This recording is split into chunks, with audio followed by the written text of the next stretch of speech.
Friends, welcome back to my YouTube channel. ఈ వీడియోలో పొనగింటాకు fry ఏ విధంగా చేసుకోవాలో చూపిస్తాను. ఆకుకూరలు అంటేనే మనకి ఎన్నో రకాల బెనిఫిట్స్ ఉంటాయి కదా.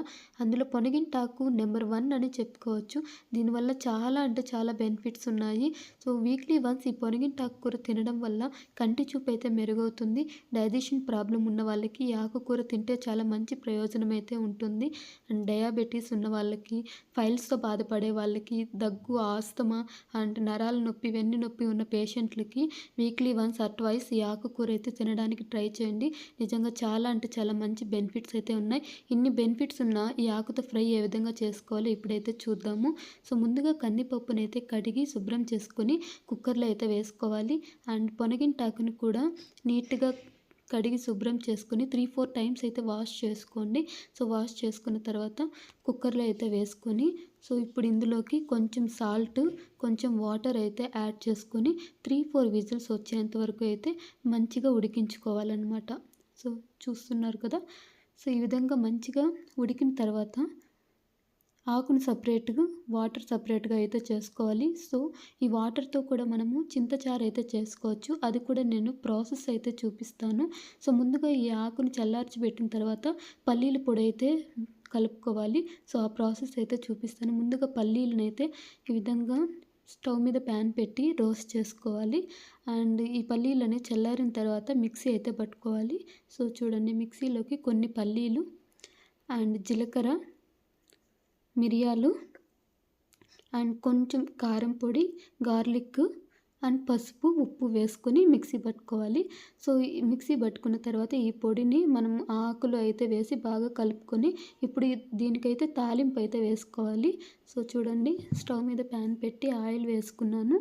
సో ఆయిల్ వేసుకున్న తర్వాత ఆవాలు, మినప్పప్పు, కరివేపాకు, ఆనియన్స్ వేసుకోవాలి. సో వేసుకున్న తర్వాత మనం ఏదైతే కలుపుకున్నామో ఆకునైతే ఇందులో వేసుకొని 2-3 మినిట్స్ వరకు అయితే బాగా కలుపుకొని ఫ్రై చేసుకోవాలన్నమాట. సో చూడండి, సో ఈ విధంగా కలుపుకున్న తర్వాత నెక్స్ట్ వాటర్ ఉంది కదా, ఆ వాటర్తో మనం చింతచారు అయితే చేసుకోవచ్చు. సో ఆ ప్రాసెస్ కూడా నేను చూపిస్తాను. చూడండి, ఆ వాటర్లోకి కొంచెం చింతపండు అయితే వేసుకోవాలి. చింతపండు వేసుకున్న తర్వాత ఇప్పుడు మిక్సీలోకి గార్లిక్, కొంచెం మిరియాలు, జీలకర్ర వేసుకోవాలి. అండ్ 2 టమోటాస్ అయితే వేసుకోవాలి ఫ్రెండ్స్ ఇక్కడ. అండ్ టమోటాస్ కూడా వేసుకున్న తర్వాత మనం ఉడకపెట్టుకున్న ఆకుని ఇందులో అయితే వేసుకోవాలి. ఆ పొనగింటాకు అయితే వేసుకుంటే ఏమవుతుందంటే టేస్ట్ అనేది ఇంకా మంచిగా ఎన్హాన్స్ అవుతుందన్నమాట, అందుకోసమని. సో ఇప్పుడు కొంచెం ధనియాల పొడి, కారం పొడి, పసుపు వేసుకొని అయితే కొంచెం వాటర్ యాడ్ చేసుకొని మిక్సీ అయితే పట్టుకోవాలి.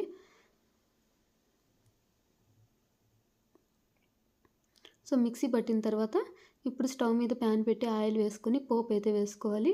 సో ఇక్కడ ఆవాలు, కరివేపాకు అండ్ మినప్పప్పు వేసుకున్నాను. సేమ్ ఆనియన్స్ కూడా వేసుకొని మనం ఏదైతే మిక్సీ పట్టుకున్నామో ఆ మిక్సీ పట్టిన పేస్ట్ని ఇందులోకి వేసుకొని 2-3 మినిట్స్ వరకు ఆ పచ్చి స్మెల్ అనేది పోయేంత వరకు బాగా ఫ్రై అయితే చేసుకోవాలి. ఓకేనా. సో ఈ విధంగా చేసుకున్న తర్వాత మనం ఆల్రెడీ చింతపండు వాటర్ అయితే ఉంది కదా, సో ఆ వాటర్ని ఇందులో వేసుకొని మనకు కావాలంటే కొంచెం సాల్ట్ అయితే యాడ్ చేసుకోవాలి. సాల్ట్ అయితే చూసి యాడ్ చేసుకోండి, ఎందుకంటే ఆల్రెడీ మనం తాలింపులోకి వేసుకున్నాం కదా. సో అందువల్ల చూసి వేసుకొని ఒక 5-10 మినిట్స్ వరకు దీన్నైతే బాగా ఉడికించుకోవాలి. ఓకేనా. సో మీలో నా ఛానల్ ఎవరైనా ఫస్ట్ టైం చూస్తున్నట్లయితే please subscribe to my channel Blessy talks Telugu channel. ఓకేనా. సో చూడండి, చింతచారు అయితే కూడా రెడీ అయిపోయింది. ఇప్పుడు వేడివేడిగా దీన్ని సంగటిలోకి తాలింపు చింతచారు వేసుకొని తినడం వల్ల సూపర్ టేస్ట్ అయితే వస్తుంది. సో చూడండి, రాగి సంగటిలోకి తినండి, బాగుంటుంది. Thank you friends, bye. Please subscribe to my channel for more videos. Thank you.